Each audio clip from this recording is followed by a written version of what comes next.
మనము బ్రహ్మర్షి పత్రిజీకి నా ప్రణామములు. ఈ పిఎంసి ఛానల్ వాళ్ళకి, యూనిట్ సభ్యులందరికీ కూడా నాకు ఈ అవకాశం ఇచ్చినందుకు ధన్యవాదములు. వ్యూయర్స్ అందరికీ కూడా ధన్యవాదములు. అసలు ధ్యానం అంటే ఏంటి? ఈ ధ్యానంలోకి నేను ఎలా వచ్చానో చెప్తాను. నేను చిన్నప్పటి నుంచి కూడా దైవభక్తితో పెరుగుతూ ఉండేదాన్ని. నా పేరు ఉషారాణి అండి. నేను హై స్కూల్‌లో టీచర్‌గా పనిచేస్తాను, మున్సిపల్ హై స్కూల్‌లో. అలా ఉన్నప్పుడు నాకు దైవం అంటే ఏంటో అర్థమయ్యేది కాదు. ఏంటి దైవము, ఈ పూజలేంటో, ఈ పునస్కారాలేంటో, అసలు ఎందుకు చేస్తున్నామో ఏంటో ఏం తెలిసేది కాదు. దేవుడి గుడి అంటే వెళ్ళటం, ఏదో పూజ చేయటం, వాళ్ళు వీళ్ళు చెప్పిన స్తోత్రాలు చదవటం, అదే భక్తి అనుకుంటూ వచ్చాం. కానీ వయసు పెరుగుతున్న కొద్దీ మనకు తెలుస్తోంది. ఇది కాదు, ఇంకేదో ఉంది. సత్యం అంటే ఏంటి? అది తెలుసుకోవాలి. దానికోసం అని చెప్పేసి నేను చాలా యోగా ఆశ్రమాలు అవి తిరగడం జరిగిందండి. రేకి మాస్టర్ అంటే రేకికెళ్ళాను. అలాగే సోమనాథ మహర్షి అంటే వెళ్ళాను. ఎక్కడికి వెళ్ళినా నాకేం అసంతృప్తిగా ఉంది. చివరికి ఎంత విసుగొచ్చిందంటే, అన్నీ ఎక్కడికి వెళ్ళినా వాళ్ళేదో సూత్రాలు చెప్పటం, చేయటం, డబ్బు, అక్కడికెళ్తే అది ప్లే చేయడం రోలు, ఇయన్నీ చూసిన తర్వాత నాకు ఒకటనిపించింది. నేను చిన్నప్పటి నుంచి ఆరాధించే వెంకటేశ్వర స్వామికి ఒకటే చెప్పాను. నేనింకెక్కడ తిరగలేను. నాకొక లైవ్ గురువుని చూపించు. నాకు సత్యం తెలియాలి. ఆధ్యాత్మిక సత్యం అంటే ఏంటో తెలియాలి. అసల అని చెప్పి అనేసి ఊరుకున్నాను. ఇక తర్వాత నా జీవితంలో అనుకోకుండా ఒక సీడీ రూపంలో నా జీవితం మార్పొచ్చిందండి. ఒక సీడీ తీసుకొచ్చారు మా వారు ఒకరోజు. అదేంటంటే మన పిరమిడ్ స్పిరిచువల్ సొసైటీలో అందరికీ తెలుసు. ఒక అబ్బాయి కూర్చొని ధ్యానం చేస్తుంటాడు. పైనుంచి ఎనర్జీ వస్తుంటుంది. ఆ స్పిరిచువల్ సీడీ అన్నమాట. ఎవరో తెచ్చిచ్చారు నాకు. మా వారు తెచ్చిచ్చిన తర్వాత చూశాను. చూస్తే దాంట్లో ఉంది. ధ్యానం అంటే శ్వాస మీద ధ్యాస, ఆలోచన రహిత స్థితిలో కూర్చోవటం, నువ్వు ఈ లోకాలకు వెళ్ళటం, ఆ సీడీ అంతా చూశానండి. చూసిన తర్వాత అదే రోజు రోడ్డు మీద వెళ్తుంటే వండర్ వరల్డ్ వాళ్ళు ధ్యానము, దాని పద్ధతులు అనే బుక్స్ పెట్టారు. అది కొనుక్కున్నాను. ఈ 2 టాలీ చేసి చూసుకొని చదువుకున్నాను. నేను ప్రతిరోజు ఓం నమో వెంకటేశాయ చదువుకుంటూ ఉండేదాన్ని. సరే అప్పుడు అనుకున్నాను అనమాట. రోజుకొక గంట సేపు వీళ్ళు చెప్పినట్టు శ్వాస మీద ధ్యాస చేద్దాం. రోజంతా నామం చేసుకుంటాం ఎలాగోలా అనుకుంటూ ఉన్నాను నేను. అలా అనుకుంటూ ఉన్నప్పుడు ధ్యానం నా జీవితంలోకి ఎంటర్ అయిందండి. ధ్యానంలో ఎంటర్ అయిన తర్వాత అలా నేను ఇంట్లోనే చేసుకుంటున్నా. ఏ గురువు లేదు, ఏం లేదు. ఆ సీడీ చూసుకొని, ఆ సీడీలో చెప్పిన ప్రకారం ఉదయం, సాయంత్రం ఒక అరగంట, గంట అలా శ్వాస మీద ధ్యాస, ఆలోచన రహిత స్థితిలో కూర్చోవడం అలవాటు చేసుకున్నాను. అలా చూసుకుంటూ ఉండంగా ఒక రోజు టీవీలో స్క్రోలింగ్ వెళ్తోంది. పిరమిడ్ వ్యవస్థాపకులు బ్రహ్మర్షి పత్రిజీ రాక చీరాల అని చెప్పేసేసి. చూశాను. నాకు అర్థమైంది. ఓహో! నేను చేసే ధ్యానానికి ఈ సీడీకి ఇదేదో సంబంధం ఉంది. సో, ఒకసారి వెళ్ళి చూద్దామని చెప్పేసి దానికి వెళ్ళాము. నేను, నా భర్త, మా పిల్లలు అందరం సాయంత్రం పూట వెళ్ళటం వల్ల హాయిగా అందరూ ధ్యానం చేస్తున్నారు. మాకైతే ఏం తెలీదు. ధ్యానం వెనకాల కూర్చున్నాం లాస్ట్ సీట్‌లో. పత్రిసారి స్టేజి మీద పక్షి జాతిని బట్టి, పరగహింసల బట్టి ఆ పద్యం పాడి వివరించి చాలా అద్భుతంగా చెప్పారనమాట ఆయన సత్సంగం. సరే ఆ సత్సంగం విన్నాము. మాకేమీ తెలీదు. అక్కడున్న అమ్మాయిని, ఒక అమ్మాయిని అడిగాం. అమ్మ ఏంటి ఇక్కడ ఈ విషయాలేంటి అని అడిగితే వాళ్ళందరూ టోపీలు పెట్టుకున్నారు. తల మీద పిరమిడ్ టోపీలు. వాళ్ళని అడిగాననమాట. ఏంటి అసలు విషయం మీరు చెప్పండి నాకంటే, ఒక 10 మంది ఉంటే నేను మీ ఇంటికొచ్చి చెప్తామండి ధ్యానం. మీరు 10 మంది గనుకుంటే నాకు ఫోను చేస్తే మేమొచ్చి చెప్తాము అని చెప్పారు. చాలా ఆశ్చర్యం వేసింది. డబ్బిస్తేనే గాని ఈ రోజుల్లో 10 మంది ఉంటే మన ఇంటికొచ్చి చెప్పడం ఏంటి చాలా ఆశ్చర్యంగా ఉందనిపించింది. ఆ తర్వాత ఆ పద్యం సారు ఎంత రాగయుక్తంగా పాడి దానిలో అర్థాలు చెప్పారంటే మా పిల్లలు ఆ రోజు అప్పుడు కొద్దిగా అన్వి తినేవాళ్ళు మా పిల్లలు. ఆ ఇంటికి రాగానే వాళ్ళు డెసిషన్ తీసుకున్నారండి. 2007 ఫిబ్రవరి, మార్చిల్లో జరిగింది. ఇంటికి రాగానే ఒకటే నిర్ణయం తీసుకున్నారు వాళ్ళు. మేము ఈ రోజు నుంచి మాంసాహారం ముట్టము అని చెప్పారు. అట్లాగే అప్పటినుంచి ఇప్పటివరకు కూడా వాళ్ళెవ్వరు కూడా ఎగ్‌తో సహా తీసుకోరండి. మా ఇంట్లో అంతా శాకాహార ఫ్యామిలీగా మారిపోయాం. ఆ ఒక్కరోజే పత్రిసారితో మేము మాట్లాడింది లేదు, ఏం లేదు. విన్నాం. ఆయన యొక్క స్పీచ్ విన్నాం. ఆయనతో షేక్ హ్యాండ్ కూడా తీసుకోవాలని తెలీదు మాకు కనీసం. ఆయన దగ్గరికి కూడా వెళ్ళలేదు. కానీ ఆ ప్రబోధం విన్న తర్వాత పిల్లల్లో గాని, మాలో గాని అందరూ మా పిల్లలు చాలా చిన్నవాళ్ళప్పుడు. ఒకడికి 7, 8 ఏళ్ళు, ఒకడికేమో 5, 6 ఏళ్ళు. వాళ్ళు కూడా ఇంటికి రాంగానే నిర్ణయం. మేము ఈ రోజు నుంచి ఏమి తినమని. మా హస్బెండ్ కూడా అసలు ఎప్పుడు ఇంక జీవితంలో ఎగ్‌తో సహా టచ్ చేయకూడదని చెప్పేసి అనుకున్నాం ఆ రోజు. నేనెప్పుడు మాంసాహారిని కాదు. కానీ లైట్‌గా ఎగ్గు ఏదన్నా అంటే కేక్స్ అయి తినేదాన్ని. ఆటిలో కూడా తినకుండా అలా శాకాహారిగా మార్చిన జీవితం పత్రిసారేనండి. ఆ రోజు నుంచి ఈ రోజు వరకు కూడా అందరూ శాకాహార ఫ్యామిలీగా మారిపోయింది. ఇక ధ్యాన కుటుంబంగా అంటే ఆ రోజు ఏమైందంటే ఇంక ఇంటికి రాగానే ఓ 10 మంది ఉంటే చెప్తా ఉన్నారు కాబట్టి, అక్కడ ఈ మా కొత్తపేటలో ఉన్న ఫ్రెండ్స్ అందరిని పోగు చేసి సెలవు పెట్టి స్కూల్‌కి మా వారు కూడా సెలవు పెట్టి ఫ్రెండ్స్ తెలిసిన వాళ్ళందరి దగ్గరికి వెళ్ళి, ఇలా రాత్రి మేము ఒక మీటింగ్‌కి వెళ్ళాము. మా ఇంటికి రండి. అందరూ సాయంత్రం సత్సంగం పెట్టుకుందామని అంటే అందరూ వస్తామన్నారు. మరి ఈళ్ళందరూ వస్తామన్నారు. అసలు గురువు తెలీదు. చీరాల్లో ఎవరు చెప్తారో. శ్రీనివాసరావు గారని ఆయన చెప్తారని తెలుసు. కానీ ఆయన అడ్రెస్ ఏమీ తెలీదు. సరే నడుచుకుంటా వెళ్ళి బట్టల కొట్టులో ఎంక్వైరీ చేసాం. ఇక్కడ బట్టల కొట్టులో వ్యాపారం చేస్తుంటారట అన్నదమ్ములు. వాళ్ళు ఆదివారం మొన్న మీటింగ్ కండక్ట్ చేశారు. ఆయన పేరు శ్రీనివాసరావు అని కూడా తెలీదు మాకు. ఇట్లా ఆదివారం మీటింగ్ కండక్ట్ చేశారు. ఆ వ్యక్తులను మాకు పరిచయం చేయండి. మాకు కావాలి అని చెప్పేసేసి అడిగితే వాళ్ళని పరిచయం చేశారు. ఆయన రావటం మా ఇంటికి అక్కడ ఒక 50 మందిని పోగు చేసాం ఒక్క రోజులోనే. అందరికీ ధ్యానం చెప్పడం. ఇక్కడ అందరిని ధ్యాన కుటుంబాలు చేసేసారండి. చాలామంది ఆ 50 మందిలో అప్పుడు అందరూ కూడా చాలామంది ధ్యాన కుటుంబం ఇప్పటికీ అందులో ఉండిపోయారు ధ్యానంలో. ఇంకా వాళ్ళ నుంచి పక్కన విస్తరించింది. వాళ్ళతో పాటు అందరూ ధ్యానం చేయడం నేర్చుకున్నాము చక్కగా. సార్ ఏం చేశారంటే ఒక 3 రోజులు, 4 రోజులు వచ్చి నాకు ధ్యాన ఆంధ్రప్రదేశ్ బుక్సు, కొన్ని పిరమిడ్ సిరీస్ బుక్స్ ఇచ్చి, మీరు టీచర్ చదవండి. మీరు క్లాసులు చెప్పగలరు అని చెప్పేసేసి ఆయన నాకు ఇచ్చారు. నేను కూడా ఆ క్లాసులే చదివి, ఆ బుక్స్ చదివి క్లాసులు చెప్పడం నేర్చుకున్నాను. వెంటనే అసలు 10 డేస్‌లోనే ధ్యానంకొచ్చిన 10 డేస్‌లోనే నేను క్లాసు స్టార్ట్ చేసి చెప్పడం, ఆ సత్యం తెలుసుకోవడం జరిగింది. ఇంకే ఇన్‌స్టిట్యూట్‌లు ఏమీ తిరగలేదండి. ఇన్ని సంవత్సరాల నుంచి ఎప్పుడైతే ధ్యానంలోకొచ్చామో తెలిసింది. సత్యం అంటే ఏంటో తెలుసుకున్నాను. ఏంటంటే భగవంతుడు కేవలం అంటే విగ్రహంలో మాత్రమే కాదు, ఈ అంతటా వ్యాపించున్న అంతటా భగవంతుడు నిండి ఉన్నాడు. ఇది విశ్వవ్యాపకమైన భగవంతుడిని మనం కేవలం ఒక రూమ్‌లోనో, ఒక చోటో పూజకి, పునస్కారానికి పరిమితం చేస్తున్నాం. అది కాదు. నీలో, నాలో అంతటా దాగి ఉన్న ఆ పరమాత్మని మనం తెలుసుకున్నాము. ఆత్మ మనలో ఉండేది ఆత్మే. పక్క వాళ్ళలో ఉండేది ఆత్మే. అందరిలో ఉండేది ఆత్మే. ఇయన్నీ కూడా తెలుసుకోగలిగాము. ధ్యానంలోకి రాకముందు అందరిలో లోపాలు కనిపించాయి మనకి. నాకు ధ్యానంలోకొచ్చాక ఎవరిలో లోపాలు కనిపించవండి. ఎందుకంటే ఎవరి ఆత్మ జ స్థితి వారిది. ఎవరి యొక్క కర్మానుసారం వాళ్ళ యొక్క పరిస్థితులుంటాయి. ఇవన్నీ కూడా నాకు ధ్యానంలోకొచ్చాకే జ్ఞానం తెలిసిందండి. అనంతమైన జ్ఞానాన్ని తెలుసుకున్నాం. ఎందుకంటే పిరమిడ్ సొసైటీలో ఉన్న బుక్సు ఎక్కడ దొరకవండి. చాలా బుక్స్ అనువాదం చేయించారు సార్. ఎందుకంటే ఇంగ్లీష్‌లో అందరూ చదువుకోలేరని తెలుగులో చక్కగా పెద్ద పెద్ద బుక్స్‌ని చాలా అనువాదం చేయించారు. 'మరణం లేని మీరు', 'తులసీదళం' ఇలానే గాకుండా చాలా చాలా ఇంగ్లీష్ బుక్స్ 'మరణానంతర జీవితం' మరి అట్లాగే 'సుప్త చేతనాత్మక మనసుకున్న శక్తి' ఇట్లా ఒక బుక్ అని గాదు చాలా చాలా బుక్స్ నంబర్ ఆఫ్ బుక్స్ చదువుకోవటం, సార్ యొక్క సత్సంగంకెళ్ళటం, మనకన్నా సీనియర్ పిరమిడ్ మాస్టర్ల దగ్గర జ్ఞానం నేర్చుకోవటం. దీనితోటి మనలో ఒక జ్ఞానం చిన్న బీజంలా అది నాకు వటవృక్షంలా అయిందండి. నాకు జీవితంలో ధ్యానానికి రాకముందు అందరిలో తప్పులు, నా జీవితం పట్ల నాకు అసంతృప్తి అట్లా ఉండేది. కానీ ఎప్పుడైతే ధ్యానంలోకొచ్చామో అప్పుడు నాకు ఎవరి స్థితి వారిది. తప్పులు ఎంచకూడదు. No comments, no complaints, no judgement. Sir ఎందుకంటారో నాకు అర్థమైంది విషయం. స్టేట్మెంట్ రూపంలో కాదు. నాకు వాస్తవంగా అర్థమైంది. ఎందుకంటే ఎప్పుడు కంపేర్ చేసుకుంటావో అప్పుడు ఏమవుతుందంటే నీకు దుఃఖం వస్తుంది. నీకున్న స్థితిలో నువ్వు ఎంజాయ్ చేస్తావు. చక్కగా ఉంటావు.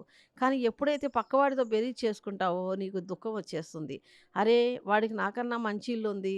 అరే! వాడికి నాకన్నా గొప్ప ఆస్తి ఉంది అని ఇలా. కానీ ఎప్పుడు కింద వాళ్ళని చూస్తేనేమో అహంకారం వస్తుంది. వాళ్ళకేమీ లేదు మనకింతుందని. సో, కింద వాళ్ళని చూసి అహంకారం తెచ్చుకోకూడదు. పై వాళ్ళని చూసి ఇన్ఫీరియారిటీ ఫీల్ అవ్వకూడదు. ఇలాంటి ఎన్నో విషయాలు ధర్మంగా అంటే పిరమిడ్ స్పిరిచువల్ సొసైటీ అంటేనే ఆచరణ అండి. ఒక జీవితం ఎలా జీవించాలో తెలుసుకుంటాం. ఎంత చక్కగా జీవించాలో తెలుసుకున్నాను నేను. పత్రిసార్ ద్వారా యుక్త ఆహారం, ఆహారం ఎలా తీసుకోవాలి, యుక్త భాషణం ఎలా మాట్లాడాలి, యుక్త ఆలోచనలు ఎలా ఉండాలి. ఇలా సరికానివి జీవితం కాదు, సరియైన జీవితం ఎలా జీవించాలో నేర్చుకున్నాం. ఇప్పుడు మా ఇద్దరు పిల్లలు కూడా బీటెక్‌లు అయిపోయినియి. మా హస్బెండ్ ఐటీసీలో చేస్తారు. వాళ్ళందరూ కోఆపరేషన్ తోటి నేను చాలా క్లాసెస్ అవి కూడా చెప్పొస్తుండేదాన్ని. అలాగే మా ఇంటి మీద పిరమిడ్స్ కూడా కట్టాం మేము. ఆ పిరమిడ్ మైత్రేయ బుద్ధ పిరమిడ్ ధ్యాన కేంద్రం అని చెప్పి, ధ్యాన కేంద్రానికి కూడా ఎంతోమంది వచ్చి ధ్యానం నేర్చుకుని చాలా చాలా చోట్ల వాళ్ళు మళ్ళీ డెవలప్ అయిపోయి వాళ్ళు క్లాసులు చెప్పడం మొదలుపెట్టారు. ఎంతో సంతోషం కదండీ!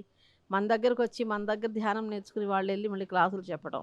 ఇదంతా కూడా చాలా ఒక ప్రణాళిక, చక్కని జీవిత ప్రణాళిక.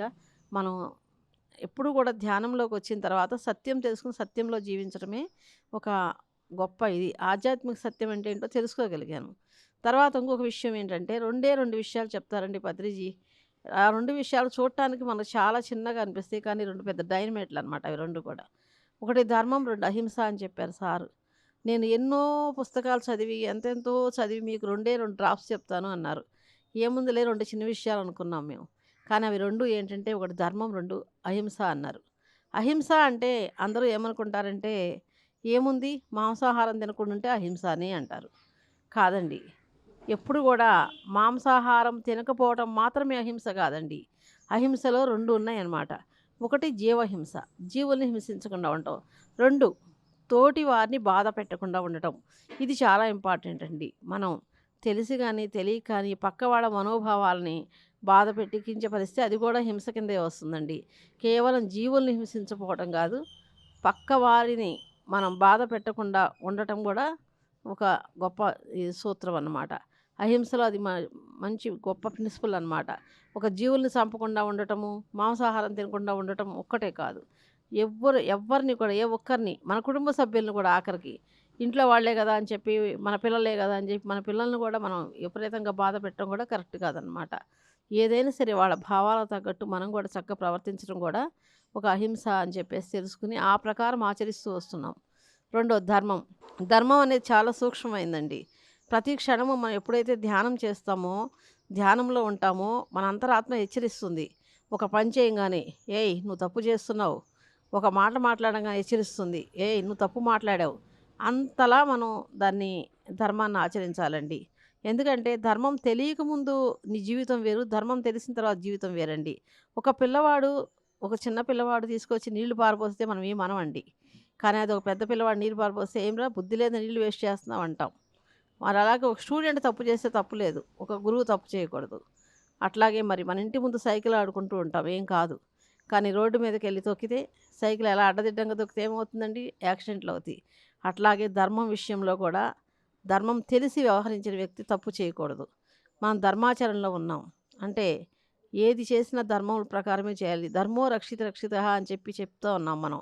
సూత్రం కాదండి, నిజమే. అది ధర్మం మనని రక్షిస్తుంది. చాలా సార్లు రక్షిస్తుంది మనని. మనం ధర్మంగా జీవిస్తే. అధర్మంగా జీవిస్తే శిక్షిస్తుంది. సో, ధర్మం అనేది చాలా సున్నితమైన వ్యవహారం. ప్రతి క్షణము నీ అంతరాత్మ హెచ్చరిస్తూనే ఉంటుంది. నువ్వు చేసిన పని తప్పో, ఒప్పో ప్రతి క్షణం మనకు తెలియజేస్తూ ఉంటుంది. ధ్యానంలో మనం ఉన్నత స్థితిలో ఉన్నప్పుడు మనకి వెంటనే ఒక తప్పు మాట మాట్లాడంగానే, "అరే! నువ్వు ఇది తప్పు మాట్లాడావు. అరే! నువ్వు ఇది చేసావని" హెచ్చరిస్తుందండి. నా జీవితంలో నాకు ఇప్పుడు అదే జరుగుతుంది. ప్రతి క్షణం నా అంతరాత్మ హెచ్చరిస్తుంది. నేను ఒక తప్పు చేయంగానే, "అరే! నువ్వు తప్పు చేసావని" వెంటనే అపాలజీ చెప్పుకొని దాన్ని సరి చేసుకోవటం. అలా ధర్మాచరణ చేస్తూ జీవిస్తున్నామండి. జీ మనం ధ్యానంలో రాకముందు ఇంత ధర్మం తెలీదు. ఇంత ధర్మం ఇలా జీవించాలని తెలీదు. కానీ ఈ ధ్యానంలోకి వచ్చిన తర్వాత ధర్మంగా జీవించడం, మరి ఆనందంగా జీవించడం కూడానండి. ఎందుకంటే ఇక్కడ కంపారిజన్ లేదు. పక్క వాళ్ళతో మనకు లేదు. మన జీవితం, మన లక్ష్యం మనం. అలాగే ఇతరులను ప్రేమించడం కూడా మనకు పెరుగుతుందండి. ఎట్లా అంటే అందరినీ లవ్ చేస్తాం మనం. ఏ ఒక్కరిని ద్వేషించం ఇక్కడ. మన పట్ల తప్పుగా వ్యవహరించిన వాళ్ళని కూడా ప్రేమించే స్థాయికి ఎదుగుతామండి. అది అలవాటు చేసుకోవాలి కూడాను. ఎందుకంటే విశ్వంలో ప్రతి ఒక్క ఆత్మని మనం ప్రేమించాలి. ఎవరినైనా ద్వేషించామంటే అది మనకు శేషం. అంటే మనం కుడికులు భాగవతాలు చేసినప్పుడు ఎలా కింద శేషం ఉంటుందో అలా మనకు కూడా కర్మ మిగులుతుంది. సో, అది మిగలకుండా ఉండాలంటే ప్రతి ఒక్క ఆత్మని మనం ప్రేమించాలి. ప్రతి ఒక్క జీవిని ప్రేమించాలి. అప్పుడే మనం ఒక కర్మ లేకుండా శేషంగా మిగిలి చక్కగా మనం ఉన్నత లోకాలకు వెళ్ళగలుగుతాం. ఎంతెంత ఉన్నత లోకాలు ఉన్నాయంటే అంతంత ఉన్నత లోకాలకు మనం వెళ్ళాలి అంటే ఇక్కడ మన ధర్మం ఎంత చేస్తే, ఎంత మనం ధర్మాచరణ చేస్తూ ఆధ్యాత్మిక జీవితం గడిపితే అంత ఉన్నత లోకాలకు వెళతాం. ఇది ఒకళ్ళతో కంపారిజన్ కాదు, ఒక ఇది కాదు. సో, మళ్ళీ ఇంకొక విషయం కూడా ఇక్కడ మన సొసైటీలో గొప్ప విషయం ఏంటంటే, ఒక జీవితం మనం జీవించేటప్పుడు అన్ని బాధ్యతలు వదిలేసి స్వార్థంగా అది చాలా స్వార్థం అండి. హిమాలయాలకెళ్ళిపోయి తపస్సు చేస్తున్నాను అంటే అది చాలా స్వార్థం.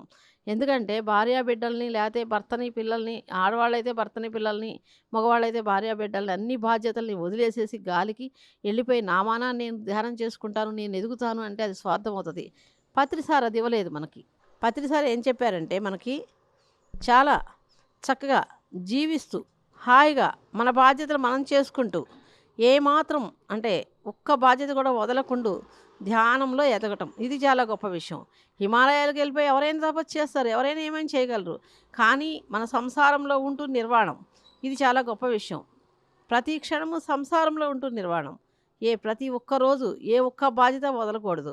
కుటుంబ బాధ్యత చూసుకోవాలి, ఉద్యోగ బాధ్యత చూసుకోవాలి, ప్లస్ మన సంఘ బాధ్యత చూసుకోవాలి, మళ్ళీ ప్లస్ మన పిరమిడ్ ధ్యానం, మన సొంత ఇది చూసుకోవాలి. ఇది గొప్ప విషయం. అన్ని పనులు చూసుకుంటూ, ఏ ఒక్క బాధ్యత వదలకుండా చక్కగా ధర్మాచరణ చేసుకుంటూ మన ఆధ్యాత్మికంగా ఎదగటమే మన సొసైటీలో గొప్ప ఇదనమాట. నాకు అది చాలా బాగా నచ్చింది. అంటే ఏ ఒక్క బాధ్యత వదలము, కానీ ఆధ్యాత్మికంగా ఎదగటం ఎలాగో కూడా నేర్చుకోగలుగుతాం అనమాట. ఇవన్నీ కూడా దీంట్లో చాలా గొప్ప విషయాలండి మరి. అలా మనం ధ్యానం చేయటం అనేది ఎవ్వరింటికి ఎక్కడికి వెళ్ళక్కర్లా. మన సొంత ఇంట్లో కూర్చొని మనం ఎన్నో ఉన్నత లోకాలకు ఎదగొచ్చనమాట. అది మనం చాలా చక్కగా అర్థమవుతుంది. అలాగే బుక్స్ చదువుకోవటం, స్వాధ్యాయం. స్వాధ్యాయం కూడా 2 రకాలండి ఇక్కడ. బుక్స్ చదవటం, జ్ఞానాన్ని పెంచుకోవడం ఒక రకమైతే, ప్లస్ అధ్యయం, మనని మనం అధ్యయనం చేసుకోవడం. ప్రతిరోజు, ప్రతిరోజు ఒక 5 నిమిషాలు, 10 నిమిషాలు ఒక నైట్ పడుకునే ముందు మనం అనలైజ్ చేసుకోవాలి. ఈరోజు మనం ఏం చేసాం? ఎంతవరకు కరెక్ట్‌గా ఉన్నాం? మనం ఎలా ధర్మాచరణ ఆచరించామా? మనం ఎలా ఉన్నాం? ఏంటి? ఇవన్నీ కూడా మనం ప్రతిరోజు ప్లస్ అధ్యయనం కూడా చేసుకోవాలండి. అప్పుడే ఎదగగలుగుతాం స్వాధ్యాయం అంటే. బుక్స్ చదవటం మాత్రమే బుకిష్ నాలెడ్జ్ అవుతుంది. కానీ అధ్యయనం చేసుకుంటే మన జ్ఞానం పెరుగుతుందండి. నెక్స్ట్ మనం నేర్చుకున్న దాన్ని ఆచరించాలి. ప్రతిరోజు ఎంతో కొంత నేర్చుకుంటాం. ఒక క్లాస్‌కి వెళ్తాము, లేకపోతే ఒక చోటకి వెళ్తాం. ఒక విషయం నేర్చుకుంటాం. బావుంది అని వదిలేస్తాం. అలా కాదు. దాన్ని ఆచరించాలి. ప్రతిరోజు ఆచరిస్తూ వెడితే విష్ణు సహస్రనామాల్లో ఉన్న 1000 నామాల్లో రోజుకొక నామం తీసుకొని ఆచరించుకుంటూ వెళ్తే కొన్ని రోజులకి నామపారాయణ చేసిన ఫలితం వస్తుంది. నామపారాయణ ఎందుకు చేయిస్తారు? చదవగా ఆ గుణం ఒకటన్నా పట్టుకుంటాడని చెయ్యండ్రా అంటారు. విష్ణు సహస్రనామ పారాయణ చేయి పుణ్యం వస్తుందంటారు. అంటే అర్థం ఏంటంటే, రోజు చదవగా ఆ భావాల్ని కనీసం మనసులో వంట పట్టించుకుని రోజు చదువుతాం కదా! అక్కడ భయం లేనివాడని, శాంతం గలవాడని చదవగా ఒక రోజన్నా కనీసం ఆ గుణాలు అలవరుచుకుంటారని చదవమంటారు. సో, మనం చదవటం అంటే ఏంటంటే, ఆ గుణాలను అలవరచుకోవాలి. ప్రతి ఒక్కటి ప్రేమమయంగా ఉండాలి ప్రతి ఒక్కరితోటి. జీవితం అంటే ప్రతి ఒక్క ఇది తీసుకోవాలి. ఎంతో మనం ఎదుగుతూ పక్క వాళ్ళ ఎదుగుదలకు తోడ్పడాలి. ఇవన్నీ కూడా మనం ఈ సొసైటీలో నేర్చుకుంటామండి. నాకు అందుకని నేను పిరమిడ్ సొసైటీని నేను చాలా ఇష్టపడతాను. పత్రి సారు అసలు ఏ ఒక్కరికి ఆయన కూర్చోబెట్టి ఏ ఒక్కరిని ఇది చెయ్యి అని చెప్పరు. కానీ ఆయన్ని చూసి మనమే ఇన్‌స్పైర్ చేసేస్తాం. ఎందుకంటే ఆయన శాకాహారం పాటించమని చెప్పారు అంతే. నీవు పాటించనరు. శాకాహారం చెప్తారాయన. కానీ దాన్ని మనం పాటించేస్తాం. ధ్యానం చేయటం అన్నీ గూడా మనం చూసి నేర్చుకొని చేసేస్తూ ఉంటాం. ఎంతో నేను ఎదిగానండి. ధ్యానానికి రాకముందు, ధ్యానానికి వచ్చిన తర్వాత మనస్థితి చూసుకుంటే, ధ్యానానికి రాకముందు ఒకలా ఉంది నా స్థితి. కానీ ధ్యానంకి వచ్చిన తర్వాత ఎంతో ఆధ్యాత్మికంగా ఎదిగానండి నేను. పీఎంసీ ఛానల్ వల్ల ఇంకా అంటే మనం ఇంట్లోనే ఉండి ఇదివరకైతే మరి ఎక్కడైనా స్పిరిచువల్ సొసైటీ మీటింగ్స్‌కి వాటికి వెళ్ళాల్సొస్తుంటది.